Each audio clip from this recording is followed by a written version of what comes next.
Ang pag-uusapan po natin ngayon ang inyong kidney or ang bato.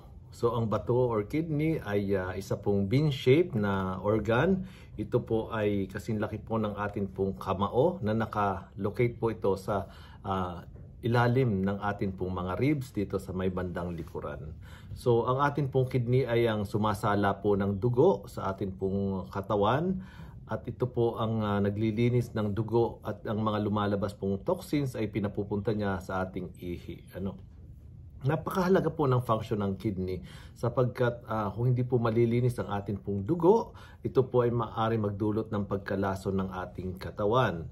At kailangan po ay pangalagaan natin ito, no? Pangalagaan mabuti sapagkat maaari pong humantong sa kamatayan, no? Pagka po napabayaan. Ang kidney po ay nakakapagsala ng 0.8 to 1 liters of water or fluid every hour. So, kalahating tasa kada minuto ang kaya po niyang salain. Kaya hindi po inirekomenda pagka po may problema sa bato na uminom ng sobra-sobra at kumain ng sobra-sobra.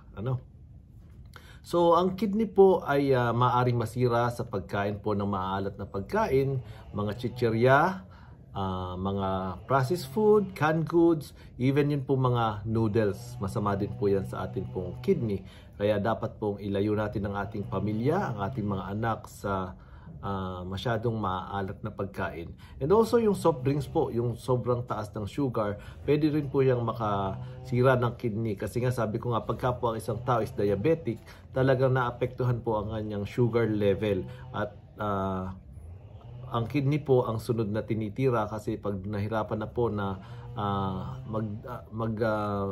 filter ng dugo ang ating kidney, ito po ay bibigay at hahantong po kayo sa chronic kidney disease na pwede kayong ma-dialysis. So napakahirap po ng mga taong dinadialysis sapagkat bukod sa magastos ay napakadami po ng bawal kainin, no? Hindi malilimitahan po yung pagkain kasi the more na kumakain po kayo is hindi na po kayang mag-filter ng ating kidney ng mga dumi sa ating pong katawan.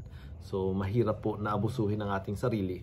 So pwede po tayong kumain ng mga gulay, prutas, yung mga nuts, seeds, malaking tulong po yan. Uminom po tayo ng maraming tubig, mag-exercise, makakatulong din po yung mga legumes, dyan, ang mga tofu, yung mga prutas at gulay, malaking bagay po dyan sa atin pong kidney, basta iwas lang po sa sobrang maalat na pagkain. So kung magluluto po tayo, iwasan po yung sobrang maalat na timpla, bawal po masyadong maalat na timpla, wag na po lagyan ng sobrang daming seasoning.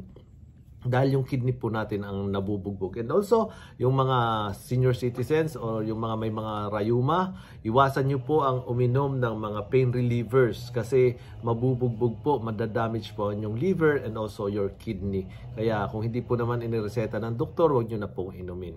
At kung kayo po ay may mga simptomas tulad ng nausea, vomiting, nawawala ng ganang kumain, nagkakaroon ng pamamanas ang kamay at paa, nangangati po at nanunuyo ang inyong balat, ihi po kayo ng ihi o kaya hindi mapaihi. Ito po ay ilang simptomas lamang na nagkakaroon kayo ng problema sa inyong kidney. At the same time, pwede pong biglang tumataas po yung inyong blood pressure.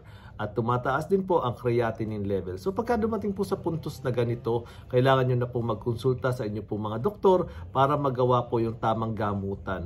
Kung kaya pa po ng supplement, mas better po. Pero kung hindi na, kailangan nyo po mag-undergo ng dialysis. And the worst thing is kung candidate for transplant na po talaga. Yan, kailangan palitan yung kidney. And ang mga donors po dapat dito is kailangan fit po kayo, healthy, fit, and compatible. Usually yung mga nagkakarga nito pong condition sa kapamilya rin po humihingi ng tulong sa anak, magulang, kapatid. So, kung tayo po ay may ganitong nararamdaman, mag-iingat po tayo palagi. Huwag pong mag-atubiling pumunta agad sa pinakamalapit na ospital, sa mga nephrologists, urologists, para po mabigyan kayo ng tamang payo. Maraming salamat po.